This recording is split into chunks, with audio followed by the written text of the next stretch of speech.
सुप्रभात, good morning. Friday के top 20 में आप सबका स्वागत है। समीकरण बिगड़ ही रहे हैं, आए दिन बिगड़ रहे हैं। कल भी पेन के साथ ही सेशन की समाप्ति हुई थी और आज के लिए भी संकेत स्क्रीन पे डायरेक्टर साहब ने बड़े से रख दिए हैं। 250 पॉइंट और दबाव, क्योंकि ईरान की तरफ से और उनके नए सुप्रीम लीडर के जो पहले स्टेटमेंट्स आए, उन स्टेटमेंट्स को देखते हुए, स्ट्रेट ऑफ हॉर्मुज़ के हाल को देखते हुए ऐसा लग नहीं रहा है कि मामला जल्द सुलझेगा, और वही अब इक्विटीज और एसेट क्लासेस को परेशान कर रहा है।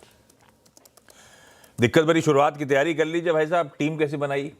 बड़ी मुश्किलों के साथ है, क्योंकि कल के मार्केट की क्लोजिंग तो मैं देख रहा था, बहुत ज़्यादा कमज़ोर देखने को मिली। स्टॉक्स का तो बहुत बुरा हाल है। इनफैक्ट जिन स्टॉक्स का लेना देना नहीं है, उन स्टॉक्स में भी अगर आप देखें तो इतनी बड़ी गिरावट आ रही है। ऐसा लग रहा है कि अब पैनिक सेलिंग जैसा माहौल यहाँ पर है। और कल की क्लोजिंग ज़रूर इंडेक्स लेवल पर आप देखें तो ज़्यादा नहीं, 230 अंक नीचे है, लेकिन स्टॉक्स का बड़ा बुरा हाल है। खबरों के लिहाज से देखें तो खबरें तो इक्का दुक्का वही आ रही हैं, कोई खास सब्सटेंशियल ऐसी नहीं है जो मार्केट में जोश भर दें, पूरे इंडेक्स को मूव कर दें। ऐसी कोई सिग्निफिकेंट खबरें नहीं है, लेकिन छोटी छोटी काफ़ी सारी खबरें। टेक्निकल के तौर पर कुछ सेक्टर्स अभी भी ऐसे बचे हुए हैं जहाँ पर स्ट्रेंथ है। उनमें से एक है फार्मा, और निफ्टी फार्मा का चार्ट आप देखें तो हाई के आसपास का एक कंसोलिडेशन आपको नजर आएगा। तो पहले जो दो स्टॉक्स हैं मेरे पास फार्मा स्पेस से हैं, और अगर मार्केट का मूड माहौल यहाँ से सुधरता है तो ऐसे स्टॉक्स पर आप फोकस रखिएगा।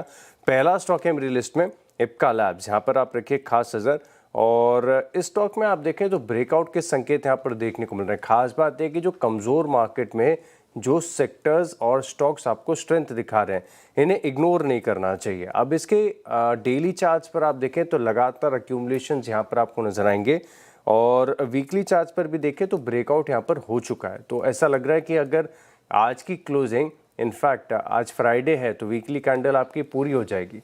ऐसे में इस भाव पर कल की क्लोजिंग के आसपास भी 1561 के आसपास क्लोजिंग हो जाए या फिर थोड़ी सी ऊपर भी मिल जाए तो चार्ट और बेहतरीन हो जाएगा। पहला स्टॉक है इप्का लैब्स, और निफ्टी फार्मा का जो निफ्टी फार्मा इंडेक्स है इसका चार्ट एक बार आप जरूर देखें। दूसरा स्टॉक है लुपिन, और इसकी चर्चा लगातार हम करते जा रहे हैं। अब लुपिन में देखें तो यहाँ पर भी मैसिव अक्यूमुलेशन आपको नजर आएगा। लगातार स्टॉक आप देखें तो अच्छे एक राउंडिंग फॉर्मेशन के साथ स्टॉक आगे बढ़ता जा रहा है, और अपने हाई से देखें तो सिर्फ अब 2% दूर रह गया। किसी भी दिन आपको all time high breakout Lupin में नजर आ जाएगा, और जिस दिन भी ये ब्रेकआउट होगा तब ये स्टॉक सबके रडार पर आएगा। लेकिन आप थोड़ा सा प्रीएम्प्ट करिए, अपनी वॉच लिस्ट में इन ग्रीन ऐड करिए लुपिन को। कल भी देखें तो आधे प्रतिशत तक की तेजी स्टॉक में देखने को मिली थी। तो पहले दो फार्मा स्टॉक्स हैं, इप्का और दूसरा है लुपिन। दो आईटी दिग्गज लाल में रखता हूं, ग्लोबल मूड को देखते हुए, ग्लोबल समीकरणों को देखते हुए, और ऊपर से यूएस के संकेत। कल नैस्डैक की अच्छी धुलाई शुरू हो चुकी है वापस, और हमारे भी आईटी थमा हुआ था। इनफैक्ट विप्रो जैसे स्टॉक्स तो आउट परफॉर्म कर रहे थे, अपन ने चर्चा भी करी थी आए दिन, और बढ़िया पिछले दोनों ट्रेडिंग सेशन में इन ग्रीन अच्छी खराब बाजार में इन ग्रीन खड़े रहे। आज दोनों को लाल लेके जा रहा हूं, इन्फोसिस भी और विप्रो भी, क्योंकि एफआईएस की सेलिंग अब और एक्सेलरेट हो रही है। बैंक्स हैं, आईटी है और ऑटो है, यही वो कोर पॉकेट्स हैं एफआईएस ज्यादा होल्डिंग रखते हैं, और यही पॉकेट्स अब धीरे धीरे, पहले बैंक आईटी गिरा था, फिर बैंक्स, फिर ऑटो की बारी आई थी। मुझे लगता है ये पॉकेट्स अभी टिक नहीं पाएंगी, वापस प्रेशर शायद आता हुआ नजर आए। पर आप सिर्फ रडार पर रखिए, इन्फियो विप्रो शायद दिक्कत करते हुए आपको आज नजर आए, इसीलिए लाल लेके चल रहा हूं। अगले दो स्टॉक जो है मेरी लिस्ट में, यहाँ पर आप नजर रखिएगा। एक तो सीसीएल प्रोडक्ट्स है, इसकी चर्चा लगातार हम करते जा रहे हैं, और कॉफी में कुछ न कुछ एक्शन बहुत जबरदस्त देखने को मिल रहा है। क्या प्राइस एक्शन है! कल भी देखें तो 2% की तेजी के साथ ये स्टॉक बंद हुआ, वो भी ऐसे कमजोर बाजार में जहाँ पर हरे निशान वाले स्टॉक्स को ढूंढना ही बड़ा मुश्किल हो गया था। लाइफ हाइस के करीब ये स्टॉक चल रहा है, स्ट्रेंथ काफ़ी अच्छी है, और बहुत बार इसकी हम चर्चा कर रहे हैं। तो सीसीएल प्रोडक्ट्स स्टॉक पर नजर रखिए। एक स्टॉक इन रेड लेके चल रहा हूँ, अल्ट्राटेक, और सीमेंट स्पेस में अब थोड़ी सी कमजोरी के संकेत यहाँ पर देखने को मिल रहे हैं। एक तो डबल टॉप का ब्रेकडाउन है, जो कि आपको बता रहे कि अब अप मूव काफ़ी हद तक एग्जॉस्टेड है, ऊपर की तरफ जाना है स्टॉक के लिए मुश्किल है, लेकिन डाउन साइड खुली हुई है। दूसरी बात यह है कि थोड़े दिन पहले भी एक तर्क हमने आपको बताया था कि जो कोयले में एक्शन आपको देखने को मिल रहा है, इससे क्या हुआ है कि जो पेट कोक की कीमतें इसमें मंथ ऑन मंथ इस महीने तकरीबन 11% की बढ़त देखने को मिली है। $120 प्रति टन से $135 प्रति टन के आसपास का मूव यहाँ पर देखने को मिला है। और इसी के चलते Q1 FY27 में सीमेंट कंपनीज के एबिटा पर टन में इम्पैक्ट आपको तकरीबन 50 से 55 रुपए का देखने को मिल सकता है। तो आगे मार्जिन्स को लेकर कंसर्न्स हैं, एनर्जी कॉस्ट लगातार सभी सेक्टर्स के लिए बढ़ती जा रही। तो अल्ट्राटेक सीमेंट कल 3% नीचे, आज भी लग रहा है स्टॉक कमजोर रहेगा। अभी पिछले शो में बात कर रहा था कि कैसे हमारे ईपीएस पे इम्पैक्ट आएगा ये सब जो स्ट्रेट ऑफ हॉर्मुज से कच्चे माल का आवन जावन रुक रहा है। मतलब कच्चा माल मतलब हमारे यहाँ तो ज़्यादातर प्लांट्स के लिए वो नेचुरल गैस, वो एलपीजी, वो प्रोपेन, वो लाइमस्टोन सब वहीं से आता है भाई साहब। तो एक एक करके सब कंपनीज अपडेट दे ही रही हैं। उसी कड़ी में लीजिए एक और बालाजी एमाइंस का अपडेट आया है। हालांकि पिटा हुआ स्टॉक है लेकिन फिर भी लाल ही रखूंगा भाई, जब धंधा ही नहीं कर पा रहे तो फिर कैसे चलेगा ये स्टॉक। ये कह रहे हैं हम लॉजिस्टिक्स डिसरप्शंस फेस कर रहे हैं अमोनिया के प्रोक्योरमेंट में, क्योंकि वेस्ट एशिया में वॉर छिड़ा हुआ है। हमारे कुछ प्लांट्स को टेम्पररी नॉन ऑपरेशनल करा जा रहा है अमोनिया शॉर्टेजेस के चलते। जेके लक्ष्मी सीमेंट को ग्रीन कर दिया। हालांकि ये असल में एक लाइमस्टोन ब्लॉक है असम में, जिसकी माइनिंग लीज के लिए इन्होंने बिड जीत ली। ये प्रिफर्ड बिडर के तौर पे सामने आया। तो जेके लक्ष्मी कल भी अच्छा था, इन ग्रीन ही रख दिया। अगले दो में एक मैथन अलॉयज है, यहाँ पर आप नजर रखिए। एनएससी के अब आईपीओ की पूरी तरीके से तैयारी हो चुकी है। कुछ मीडिया रिपोर्ट्स बहुत अच्छी खासी वैल्यूएशन यहाँ पर सजेस्ट कर रही है 5 लाख करोड़ के आसपास की। ऐसे में मुझे याद आता है कि मैथन अलॉयज ने भी एनएससी के शेयरों में खरीदारी की थी और तकरीबन 13,25,000 शेयरों के आसपास ये होल्ड करके चलते हैं। और जब भी एनएससी की रिलेटेड खबरें आती हैं, इन स्टॉक्स में एक्शन देखने को मिलता है। एक मैथन अलॉयज है, एक और खास स्टॉक है जो कि आउट परफॉर्म करता है, वो आपकी लिस्ट में, तो सस्पेंस खत्म नहीं करूंगा मैं। मैथन अलॉयज यहाँ पर आप नजर रखिएगा।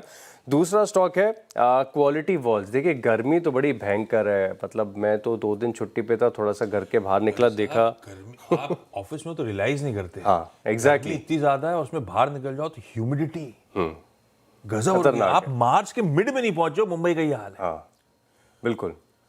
इनफैक्ट दिल्ली वाले इस समय थोड़े से बेहतर हैं। दिल्ली में इतनी गर्मी नहीं है जितनी कंपैरेटिव। पता नहीं पढ़ रहा था मैं, हीट वेव आई मंडे को, क्योंकि हमारा राम मंदिर जो गोरेगांव वाला इलाका है उसमें 42.5 डिग्री टेम्परेचर। 42.5 अभी ये हाल है। क्या हाल होगा। आइसक्रीम खानी पड़ेगी। हाँ बिल्कुल खानी ही पड़ेगी। Quality walls. और यहाँ पर सीएलएसए की तरफ से एक थीमेटिक रिपोर्ट आई है जहाँ पर ये बता रहे हैं कि अब गर्मी बढ़ रही है और इतनी गर्मी है कि उनको अब मानसून की चिंता होने लगी है। तो वो क्या कह रहे हैं कि एक सेक्टर के लिए नेगेटिव है, लेकिन वहीं दूसरी तरफ आप देखें तो जो एसी हैं, कूलर, रेफ्रिजरेटर, फैंस और ख़ास तौर पर एफएमसीजी प्रोडक्ट्स में आइसक्रीम, इनकी डिमांड, इनकी बिक्री काफ़ी बढ़िया होगी।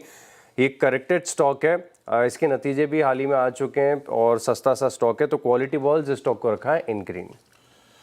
ठीक बात है।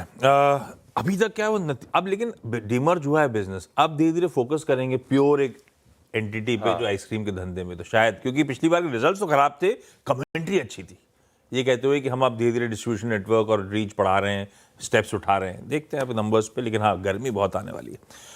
शैली इंजीनियरिंग को इसलिए मेंशन कर रहा हूं कि जब एफआईआई की बिकवाली हो रही है तो एक लार्ज ट्रेड हुआ जिसमें एक FII small cap world fund ने कल 6.43 लाख, 6.5 लाख कह लीजिए, शेयर्स खरीदे हैं 1879 1880 के आसपास। इसीलिए स्टॉक कल कमजोर, बहुत कमजोर बाजार में इन ग्रीन बंद हुआ था। ग्रीन ही रख दिया शैली इंजीनियरिंग को एफआईआई की बाइंग के बीच।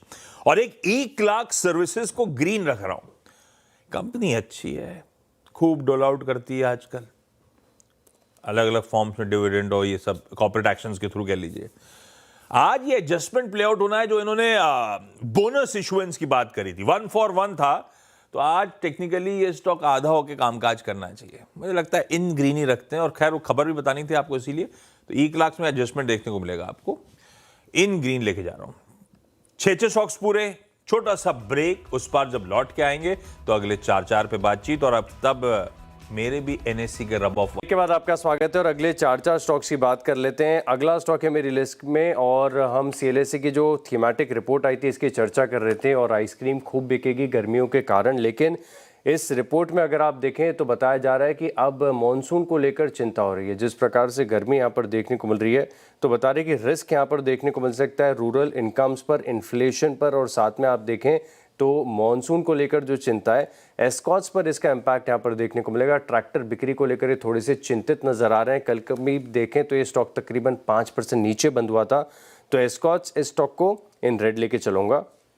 एक स्टॉक है अनंतराज, यहाँ पर आप फोकस रखिएगा और शायद यहाँ पर आपको इनडायरेक्ट इम्पैक्ट देखने को मिले। दरअसल अब आज एक रिपोर्ट यहाँ पर देखने को मिली है जहाँ पर ये बताया जा रहा है कि जो भारत में एआई वाला केपेक्स है, डेटा सेंटर वाला केपेक्स है, बड़ी तेज़ी से बढ़ रहा है और FY31 तक 10.5 गीगावाट के आसपास की कैपेसिटी यहाँ पर आपको देखने को मिल सकती है।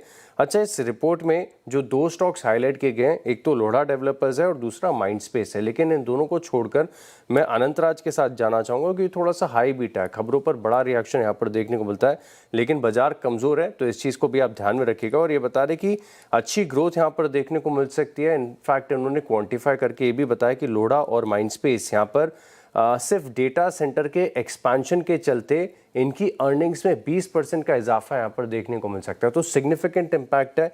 और अगर इन दोनों कंपनीज को फायदा हो रहा है तो अनंतराज यहाँ पर भी आप फोकस रख सकते हैं। ये कवरेज में नहीं होगा, इसके चलते स्टॉक का जिक्र नहीं किया, लेकिन साइज और स्केल के लिहाज से ये भी बढ़िया काम कर रहे हैं, तो अनंतराज इस स्टॉक को रखा है इन ग्रीन।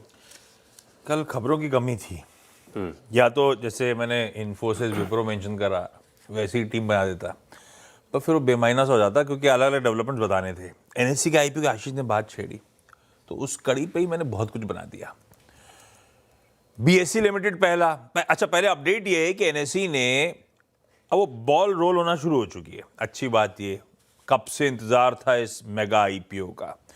तो इंटरमीडिएरीज के सिलेक्शन का प्रोसेस कल कंप्लीट हुआ है, जिसमें 20 मर्चेंट बैंकर्स और 8 लॉ फर्म्स को सेलेक्ट करा है।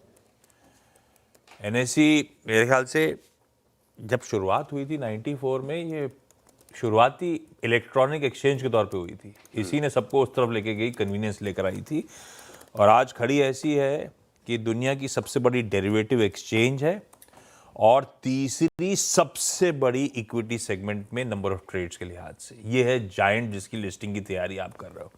बीएससी लिमिटेड को, क्योंकि कल तो फिर जब ये खबरें आई तो अटकलें भी लगने लगी कि इस तरह के वैल्यूएशन एक्सपेक्ट कर रहे हैं, अनलिस्टेड मार्केट में यहाँ पे खड़ा हुआ है, एलएससी क्या दिए वैल्यूएशन पे आएगा, वो सब पे नहीं जा रहा वो अटकलें।